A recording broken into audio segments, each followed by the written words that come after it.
زمان رفت و زان آدم از چند رنگ، به هر جای گردون نهادند چنگ. خرد خفتگان ره به صحرا زدند، به خاک بیابان شناور شدند.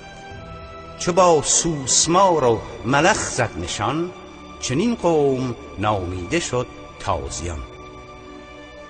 وزان سوی قومی دگر بی نظیر، عزیز و نجیب و شریف و دلیر.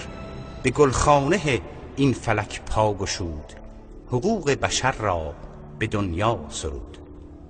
ز پندار و گفتار و کردار نیک، زبان زد به گیتی شد از کار نیک. نشست اندرون بهشتی برین، که نامیده شد مرز ایران زمین. زمان از پس روزگاران گذشت، دل تازی از ما پر از کینه گشت. به ناشکری از هدیه کردگار، زد آخر گلوی خرد را بدار. چپاول ز کشتار آغاز شد، دهانش به مفتی خوری باز شد. چو ثروت ربود از شبیخونگری، به پا کرد با رهزنان لشکری.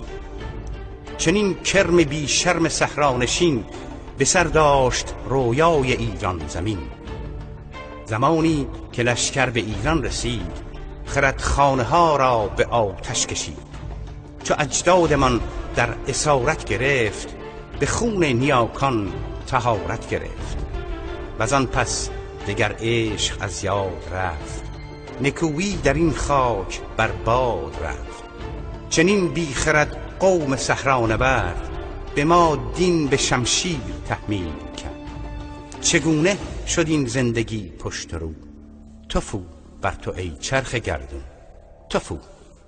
نه هر یک ز ما زندگانی کند، چو تازی به ما حکمرانی کند. به هر کشور آزادی ارماندنی است، به کوهی به غیر از خرد بسته نیست. خرد جسم و روح و دل و جان توست، خرد مذهب و دین و ایمان توست. خرد هم پدر هم تو را مادر است، خرد در تو نیکوترین رهبر است.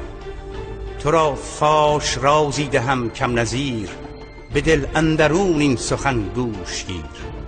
وجودی به تاریخ شد جاودان، که اندیشه را داد چشم و زبان.